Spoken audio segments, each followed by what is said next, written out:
I live in a city, and that means the stars are hard to see, and the universe is easy to forget about. Our busy lives and streetlights hide away so much wonder. Wouldn't it be amazing to just switch off the lights and connect with the world beyond our own? That's what I want these videos to be. Little escapes into the universe that we can all go on, regardless of whether we have clear skies, telescopes, or lots of free time. We're going to go on a journey into the starry sky above me, a world we can all connect with. But this is not a video about the universe, because this isn't the universe. Not really. Let me show you what I mean. I'm going to leave the universe alone, but I'm going to switch one thing off. So that's it, the stars have all gone. I can only see one star in the night sky now. And really, it just looks like a big faint smudge. It's actually the Andromeda Galaxy, but otherwise, it's just blackness. All of the magic of the night has gone. Imagine a world without stars. The thing I switched off wasn't the universe, it was the Milky Way, the galaxy we live in. Okay, phew, it's always good when they come back. So our night sky is actually our galaxy, the Milky Way. Our galaxy is our home, a huge swirling oasis of stars. It's so big and full of everything, it's like a mini universe all on its own. Our sun and solar system is about here, a third to a halfway out from the centre, depending on how you measure where the edge is. Some people point to the cloudy line across the night sky on a really clear night and call that the Milky Way. And technically it is, but then so is everything else as well. So it's a little confusing.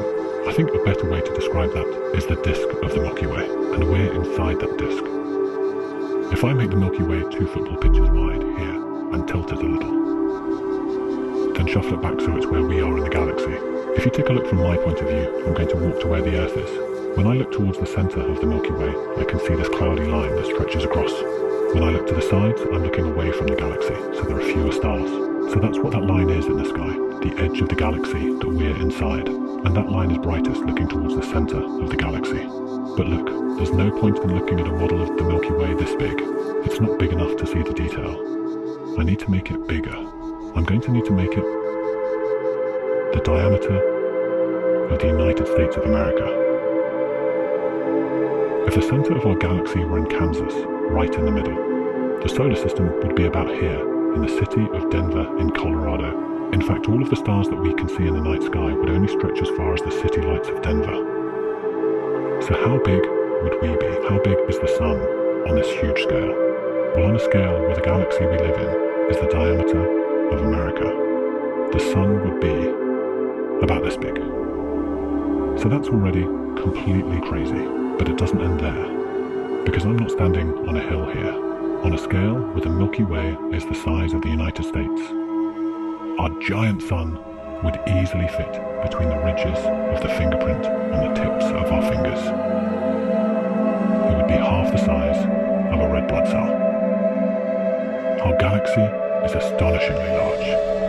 I've shrunk myself down 50,000 times to be this size. This is a single grain of sand in comparison.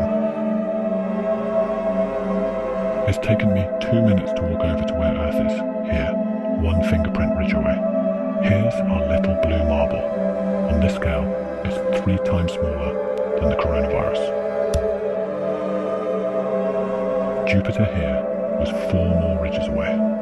Neptune, the last planet, has taken me an hour to walk to. It's just 1 centimetre away, at the edge of my fingertip. Isn't it crazy, but wonderful, that if our galaxy was shrunk down to the size of a continent, the orbits of the planets of the solar system would be the swirls on the tip of our finger. We're always interested in how big the universe is, but the galaxy we live in, the Milky Way, is so wonderfully vast and impressive. Now I know the Milky Way alone is so much to take in. It's natural that it can all seem overwhelming. It can also make us feel a little small and insignificant. And we are a little small, but we are also special. Humans are incredibly complex life. We are the first beings we know of, with a curiosity and ability to find truth and wonder. That makes you just as important as a galaxy. In the words of one of my favourite wonders of the universe, Carl Sagan, we are a way for the universe to know itself. And if the galaxy still feels overwhelming, this might help. We are small, but we're probably a lot bigger than you think. We tend to put ourselves at the bottom of the scale, but that ignores the universe under our noses. The world of the small is as vast as the stars, and that is an accurate statement. This is an electron. It is very small. I've made it bigger here, obviously. It's part of an atom. It's so small it's considered a point, not a sphere. So this is just a crude model of a kind of maximum size of an electron. With that in mind, in terms of scale, an electron is to a human what a human is to the Milky Way. So if you ever feel lost or small when you contemplate the cosmos, just remember that to an electron, you are a galaxy.